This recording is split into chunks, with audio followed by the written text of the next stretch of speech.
When you recycle your plastics, it makes you feel good. But did you know that many waste collectors actually see recycling goods like commodities and buy or sell them to brokers? Oftentimes, these brokers send the plastic trash to poorer countries overseas, where they end up in landfills, open dumps, or in nature. The problem is, if you want transparency on what really happened to your plastic trash after you throw it in the recycling bin, most likely you're going to hit a wall. Today, we're looking at the ugly truth behind recycling, why recycling is a hoax and a sham.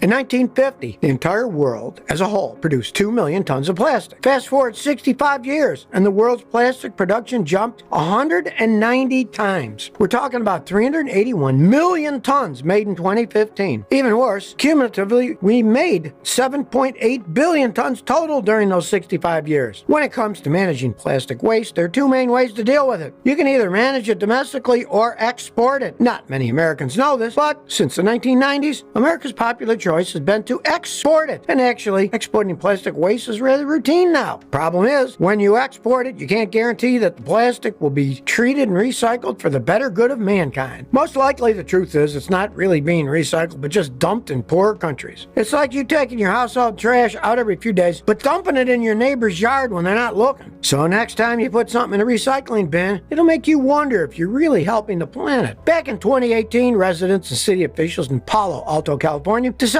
to look into where their recycling was going. Now, most of us average Americans may think the answer is simple, and you can trace it, but actually it's anything but. It all started in 2019 when news started circulating about plastic dumping in Bali, Indonesia. You see, Bali has been a major tourist attraction in Southeast Asia for decades, and a big reason for that comes down to the pristine nature and waters around the land. But nowadays, when the sun shines down on the waters surrounding Bali, not uncommon to see reflections from plastic waste floating in the water. In fact, plastic waste got so bad that its governor, Y.N. Coster, announced that a ban on single-use plastic bags, straws, and styrofoam would start. This was in late 2018, not long after a viral video that showed a diver swimming through large swaths of plastic debris off Bali's coast. Some say that Bali is in a state of waste emergency. When news about this reached the States, many residents of California heard about it. For example, citizens in Palo Alto got curious about their own city's waste management. They wanted to know if Palo Alto was sending its plastic waste to Southeast Asian countries like Bali.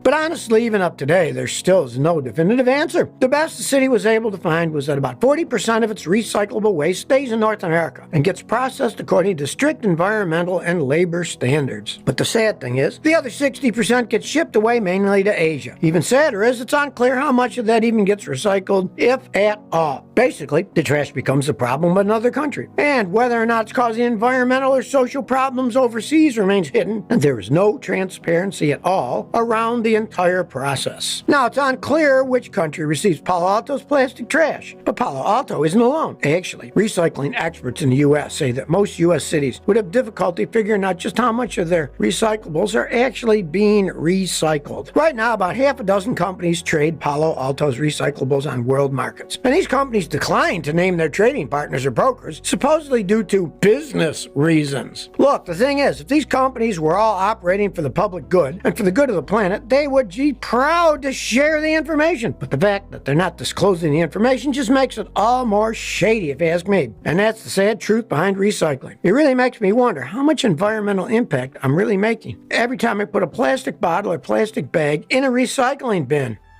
Back in 2020, Interpol noticed coordinated efforts to export plastic, particularly to Southeast Asia, in violation of national laws. The problem with the illegal waste trade is that it's not easy to track every suspicious shipment. According to a project coordinator at the UN Office on Drugs and Crime, in the illegal waste trade, very often there are a lot of intermediaries, and it's easier than not to lose track of the waste travel. Plus, once the illegal waste finally reaches the destination country, they don't know what happened afterwards. Palo Alto's waste hauler, Green Waste, said that it couldn't fully trace where the city's waste was going because it conducts some recycling through middlemen called brokers. Brokers don't recycle things, instead they buy and sell them. And when Green Waste asked its brokers for information on where exactly they were selling this waste to, they didn't hear much back. And even that's an understatement. According to the chief operations officer for Berg Mill, one of the companies that buys materials from green waste, revealing where the waste was sold would give away to competitors the company's cost structure. He likened it to KFC revealing the original chicken recipe, or Ben & Jerry's revealing the secret sauce behind its ice cream. To Berg Mill, keeping the information confidential isn't a cover-up, but more for competitive advantage, says the company. If you're wondering why we haven't heard about this until recently, well, law enforcement officials are blaming it on trade rules. Recently, the international rules on plastic trade got tightened. Many say this pushed exports of plastics underground. Nevertheless, this isn't a new phenomenon. Believe it or not, the global recycling trade dates back at least 30 years. That's why the first world countries like the U.S. can keep the cost of recycling lower for consumers. Follow the money, I say. Now, in recent years, the global plastic trade has begun to shrink. That's because of new waste controls from developing countries. In fact, in 2021, U.S. plastic waste exports to Asia dropped to 330 million pounds. That's half of what it was in 2017. But even though plastic export levels are dropping, it's still a serious problem. Get this. According to one estimate, out of all the plastic waste in East Asia and the Pacific region, only about 9% of it gets recycled. 9%. That's a measly number, and it defeats the purpose of so-called recycling. It couldn't even put a dent to addressing environmental problems. And it only gets worse. The remaining 91% goes to landfills or straight into nature, and the consequences are disastrous. Research suggests that countries in Southeast Asia are among the top sources of ocean plastic since they're importing much of the plastic trash. In 2016, China imported more than half of the world's traded plastic waste. In fact, it was the world's largest importer of it. But in 2 years' time, by 2018, it imported less than 1%. So what happened? Well, in 2017, the Chinese government banned the import of most types of plastic waste. So then, wealthier nations need to find a new home for their trash. They started sending their plastic waste to other Asian countries like Malaysia, Vietnam, and Thailand. In 2018, just 1 year after the Chinese ban, imports to Southeast Asia more than tripled in Malaysia, doubled in Vietnam, and even grew tenfold in Thailand. Some environmental campaigners have since found mountains of abandoned trash on fire, evidence of toxins in local soil and food, and dozens of bootleg recycling operations in these countries. Consider, for example, the country of Laos. Laos doesn't even have the necessary factories to treat the volume of plastic waste arriving from wealthy countries. As a case in point, there's one informal dump site in this capital, Vientiane. At the site, you can find shredded plastic bags, discarded water bottles, and shards of styrofoam strewn across a 50-foot stretch at the bank of the Mekong River. And this is far from the only informal dump in this kind of condition. You can find 149 other informal dump sites across Laos, just like it, which leads plastics into the 2,500-mile-long Mekong River. And eventually, all that waste ends up in the ocean. It's estimated that more than 10 million tons of plastic is dumped into our oceans across the globe each and every year.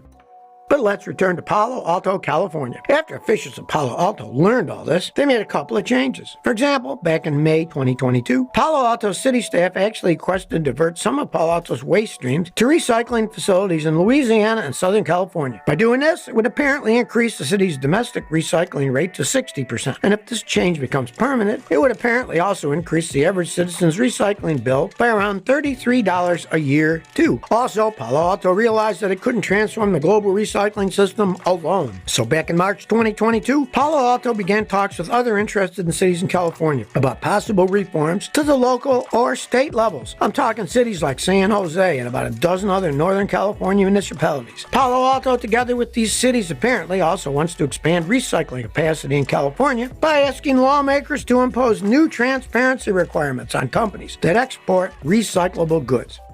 Now, when you hear the term plastic waste, one of the first images probably comes to your mind is a plastic bag. After all, we as a planet use around 500 billion plastic bags each year. Of that 500 billion, Americans use 100 billion plastic bags annually. The average American uses 365 plastic bags each year, and each plastic bag gets used for 15 minutes on average. Now consider too, these plastic bags require around 12 million barrels of oil to manufacture. But here's the thing. Right now, many Americans believe that plastic bags are all recyclable. But actually, it's not always as clear-cut as you might hope. Back on November 2022, the Office of California Attorney General Rob Bonta sent letters to the top manufacturers of plastic bags used by California grocery retailers. I'm talking about manufacturers like Novalex, Revolution, Interplast, Advanced Polybag, Metro Polybag, Travelway, and Paper Metler. Currently, all 7 claim that their plastic bags meet the recyclability requirements from California state law SB 270. The law states that retailers are allowed to sell plastic bags for at least 10 cents each as long as they are recyclable within the state. In the letter, Bonta wrote that most Californians are under the impression that plastic bags are recyclable. That's a logical conclusion because California has banned single-use plastics, and anyone can find the chasing arrow symbol and the text 100% recyclable printed on almost every bag you'll get at any grocery store in California. But Bonta claimed that there's a good chance that most, if not all, of these plastic bags aren't actually recyclable in California. That's why he demanded evidence to prove it. Apparently, the statewide Commission on Recycling Markets and Curbside Recycling concluded that only 3 types of plastics, which are variations of plastic bottles, meet the definition of recyclable in the state of California. But on top of that, Bonta says that there is no working collection system, processing infrastructure, or market to support the recycling of plastic bags. Because Californians believe these plastic bags are recyclable, they're often put the bags in curbside recycling bins, where they interfere with the processing and actual recycling of waste that can be recycled. And sometimes it will even shut down the recycling equipment when it gets stuck in them. Bonta claimed that the plastics industry has been engaging in aggressive and deceptive marketing and advertising campaigns to mislead the public into believing that we can recycle their way out of the plastic waste problem. But the truth is far from that. The reality is that the vast majority of plastic products, by design, cannot be recycled because the rate of plastic recycling in the U.S. today is estimated to be only 6%. The other 94% is landfilled, incinerated, or released into the environment in another way.